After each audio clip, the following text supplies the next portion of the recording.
মেকি অথবা নাটক জিনিসটা আসলে ফ্যামিলি মেম্বার্স থেকে শুরু হয়। যেমন ধরেন, আপনি কোনো একটা বিষয় নিয়ে অভিমান করলেন, আপনি বাসায় খাবার খেলেন না, অথবা আপনি বাসার কোনো ফ্যামিলি মেম্বার্সের সাথে কথা বললেন না কোনো রাগ বা অভিমানের জন্য।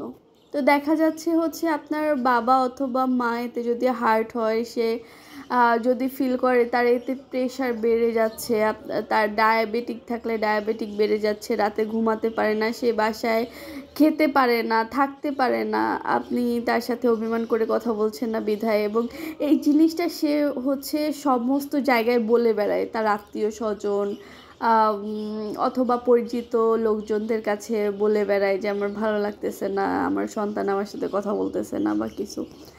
তো বিষয়টা হচ্ছে মেকি জিনিসটা এখানে কেন বললাম সেটা হচ্ছে, ধরেন এরকমের একটা পরিস্থিতি আপনি চোখে দেখতে পেয়েছেন, আবার তৎক্ষণাৎ হচ্ছে কিছুদিন পরে আপনি আবার অন্য ভিন্ন রূপ দেখতে পেলেন। যেমন ধরেন মাসের পর মাস হয়ে যাচ্ছে, আপনার কোনো খোঁজ নিচ্ছে না, অথবা আপনি সেম টু সেম কথা বলছেন না, এখন আর কিছু যায় আসে না, অথবা কেউ যদি জিজ্ঞেস করে যে আপনার সন্তান কেমন আছে, যখন সে বিষয়টা এড়িয়ে যেতে চায়, অথবা বলে যে থাক এর নিয়ে না হয় পরে কথা হবে, বা আপনাকে ফোন দেয় না, অথবা আপনার সাথে কথা বলে না, বা আপনার কাছ থেকে দূরে থাকার চেষ্টা করে, বা দূরে থেকে সে এখন দিব্যি আছে, ধরেন সে অন্য কোনো ফ্যামিলি ইভেন্টে হচ্ছে যোগ দিচ্ছে, ঘুরছে, তার এখন সমস্ত মানে ঘুম নর্মাল, খাওয়া নর্মাল,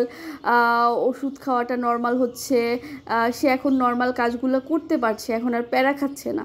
তো এই যে মানে একে অঙ্গে ডাবল রূপ, এইটাই হচ্ছে মেকি বা নাটক বলে আমি ধারণা করি।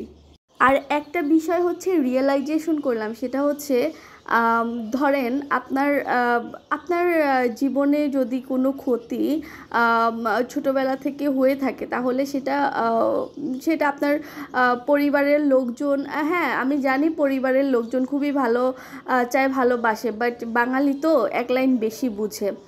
যখন আপনার পরিবার আপনার দায়ভার বা দায়িত্ব এইটা হচ্ছে বা শাসনভার অন্যের উপর তুলে দেয় বা চাপিয়ে দেয়, ধরেন কিছু হইলো বাসায়, ঠাস করে আপনার মামা অথবা আপনার চাচা অথবা আপনার ফুপু অথবা আপনার খালা এদের কাছে নালিশ করে দিল আপনার প্যারেন্টস, এই জিনিস আসলে করা ঠিক না। অথবা হচ্ছে কেউ একজন এসে নালিশ করলো, আপনার ছেলে অথবা মেয়ে তো এই কাজটা করছে, এখন কি করবো রে, মারবো বা কিছু, বা বিচার করব, হ্যাঁ হ্যাঁ আপনারাই বিচার করেন, এই যে বিচারের ভার এটা অন্যের হাতে তুলে দেওয়া, এটা হচ্ছে আসলে ঠিক না, এটা হচ্ছে রং প্যারেন্টিংয়ের একটা বিষয়। তো এইটা থেকে আসলে সরে আসতে হবে। আপনার সন্তান, আপনার ডিসিশন, ওর শাসনের দায়ভার আপনার, ওকে ভালোবাসার দায়িত্ব যেমন আপনার, ওকে শাসন করার দায়িত্বটাও আপনার, এটা কখনো অন্যের উপরে চাপিয়ে দেওয়া উচিত না, এতে করে হিতের বিপরীত হতে পারে। আপনি একজন ভালো মানুষ এবং সমাজে আপনার একটা নাম ডাক আছে, বা আপনি আপনার প্রফেশনের জায়গা থেকে সর্বোচ্চ প্রফেশনটাতে বিলং করেন, দ্যাট মিন্স এই না যে আপনি এনকারেজ করতে থাকেন, ভালো প্যারেন্টিং হওয়ার কিছু ক্যাটাগরি থাকে, তাহলে একটা সময় দেখবেন আল্লাহর রহমতে আপনি ওর থেকে যতটুকু আশা করেছিলেন আল্লাহ পাক তার থেকে হচ্ছে তাকে বেশি বেশি বেশি দিয়ে দিবে, এবং এমন একটা পর্যায়ে নিয়ে যাবে যে পর্যায়টা আসলে আপনি নিজেও ভাবতে পারেন নাই, বা আশাই করেন নাই যে ও সেই পর্যায়ে যাবে, বা আপনার সন্তানও আশা করে নাই যে ও সেই পর্যায়ে যাবে। আরেকটা বিষয় হচ্ছে, দিন শেষে আসলে সন্তানই সব কিছু, আপনার সুখে কিংবা দুঃখে উভয় সময়ই হচ্ছে সন্তান পাশে থাকে, বা পাশে পাওয়া যায়, কাউকে না কাউকে পাওয়া যায়। তো বিষয়টা হচ্ছে আপনি রিলেটিভের জন্য সন্তান ছেড়ে দিবেন, বা হ্যাঁ আমি জানি যে আপনের থেকে পর ভালো, পরের থেকে জঙ্গল ভালো, কিন্তু দিন শেষে প্রথমে তো আসলে আগে একটু আপন হিসেবে দেখতে হবে, তাই না?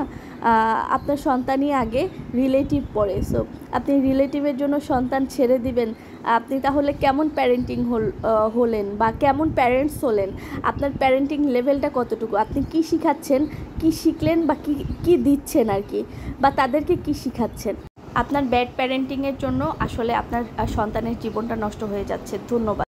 ভুল ত্রুটি ক্ষমা করবেন।